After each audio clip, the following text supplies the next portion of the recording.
நாங்கள் எங்கே போகிறோம் தெரியுமா? எங்கள் வீட்டில் ஒரு என்ன இன்னைக்கு ரொம்ப ஜாம் ஆகுது. நியூ கமர் வர போகிறாங்க. அவங்கள கூட்டிகிட்டு வர்றதுக்காக தான் நாங்கள் அர்ஜென்ட்டாக போய்கிட்டு இருக்கோம். ஆக்சுவலாக ரொம்ப டிலே ஆகிடுச்சு. எல்லாத்துக்கும் காரணம் இந்த சின்ன பையன்தான். ஸோ அண்ணன்ற ரெஸ்பான்சிபிலிட்டிஸ் கொஞ்சம் கூட இல்லை இந்த பையன்கிட்ட. ஸோ அவங்கள தான் போயிட்டுருக்கோம். யார் என்னன்றத நான் உங்களுக்கு சீக்கிரமாக சொல்கிறேன். ஸ்டே டியூன் வித் நூரியாஸ். எவ்வளோ டிராஃபிக். இதுக்கு முன்னாடி பெரிய பெரிய பஸ் இன்னும் 2-3 நின்றுட்டு இருந்ததுங்க. ஒரே ஹெவி டிராஃபிக். ஆக்சுவலாக நாங்கள் வந்து சிதம்பரம்லேருந்து வந்துட்டுருக்கோம் பாண்டிக்கு. பேபி வந்து பாண்டிச்சேரி ஹாஸ்பிட்டலில் தான் வந்து பிறந்தாங்க. ஸோ அதனால் பாண்டி ஹாஸ்பிட்டலுக்கும் வந்திருக்கோம். வந்துட்டோம். இந்த ஹாஸ்பிட்டல் தான். ஹாய். இவங்களுக்கு தான் குழந்தை பிறந்திருக்கு. இவங்க ப்ரொடியூசர், அங்கே கோ ப்ரொடியூசர் இருக்காரு. அவர் ரெடி ஆகிட்டு இருக்காரு. ரெடி ஆனதுக்கப்புறம் நான் உங்களுக்கு இன்டர்வியூ எடுத்து காமிக்கிறேன். 2 பேரும் சேர்ந்து சொல்லுவாங்க என்ன பாப்பான்னு. சரியா? கேர்ளா பாயான்னு சொல்லிட்டு அவங்களே சொல்லுவாங்க. என்ன திஷா, உங்களுடைய சி செக்ஷன் அனுபவம் எப்படி இருந்தது? அதை பற்றி சொல்லுங்க. இல்லை பரவாயில்ல, சொல்லுங்களேன். என்ன சொல்லி உங்களை கன்வின்ஸ் பண்ண வச்சாங்க? நல்ல ஈஸியா இருக்கும், வலியே இருக்காது அப்படின்னு சொன்னாங்க. அப்படிதான் சொல்லுவாங்க, ஏமாத்துவாங்க. அதுக்கப்புறம் தான் ஒரு வலி வரும்னு சொல்லவே இல்லை யாருமே. நான் கூட சொல்லல. Hi everyone. ஹலோ. இவதான் என் பொண்டாட்டி. இவதான் என்னோட புருஷன். Sorry, my dear wife. ஆக்சுவலா எனக்கு ஒரு பெரிய டவுட், இவ்வளவு அழகா ஒரு குழந்தை எங்களுக்கு பிறக்குமான்னு ஒரு doubt.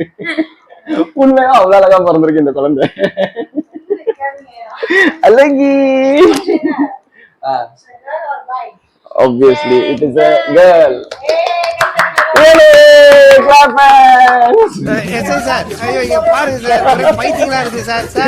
Okay, and name of the baby? Name of the baby சொல்லிடுங்க. இல்ல சொல்லிடுங்க.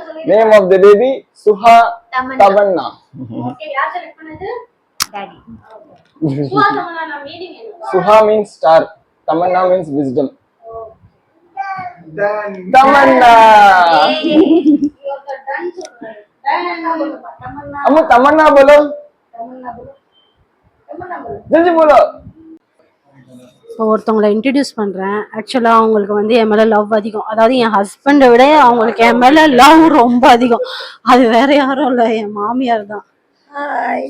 இவங்க வந்து இப்போ 2 பாட்டி ஆயிட்டாங்க. ஒன்று ஃபர்ஸ்ட் என் பையனுக்கு ஆயிட்டாங்க, இப்போ எங்கள் பாப்பாக்கு, அடுத்த பாப்பாக்கு பாட்டி ஆயிட்டாங்க. 2 பாட்டி. ஸோ பாட்டியா நீங்கள் என்ன சொல்ல விரும்புறீங்க? பாட்டியா நான் வந்து அவங்க பெட்ல ஜெயிச்சிட்டாங்க. ஃபர்ஸ்ட் ஆஃப் ஆல் அந்த ஒரு சந்தோஷம். ஏன்னா நான் பாய்ஸ் பேரன் ஃபர்ஸ்ட் வந்து பேரன் வந்தாச்சு, நெக்ஸ்ட் வந்து பேத்தி வந்தாச்சு. அதோட எனக்கு என்ன ஒரு சந்தோஷம், அதே அதிகம். பெரியப்பா சொல்லுங்க. பெரியப்பா சொல்றதுக்கு ஒண்ணு இல்ல, நான் பெரியப்பா ஆயிட்டேன். சொல்லிட்டேன். சொல்லுங்க. அப்பாவா இருக்கும்போதுக்கும் பெரியப்பா இருக்கும்போதும் உங்களுக்கு என்ன வித்தியாசம்? ஒன்னும் வித்தியாசம் இல்ல. ஆனா இந்த சின்ன வயசுல என் பையனுக்கு தான் பெரிய ப்ரமோஷன். அண்ணா ஆயிட்டாரு. ஆமா, பையா புள்ள பையா.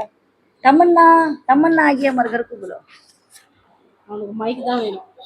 கிளம்புறாங்க. ரொம்ப நேரமா கிளம்புறாங்க இந்த ஃபேமிலி. வாங்க. இதுதான் நாங்க வந்த ஹாஸ்பிட்டல்.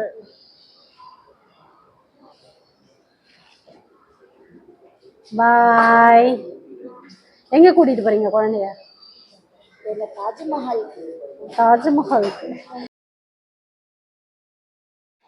எஸ், எங்கள் பாப்பா கூட்டிகிட்டு வந்துட்டோம் வீட்டுக்கு. இப்போ வந்து நாங்கள் பாப்பாவுக்கு சுற்றி போட்டுட்டு மேலே கூட்டிகிட்டு போகிறோம். ஆக்சுவலாக ஒரு சின்னதாக சர்ப்ரைஸ் வச்சுருக்கேன். அது என்னன்றதை நான் மேலே வந்த உடனே காட்டுறேன்.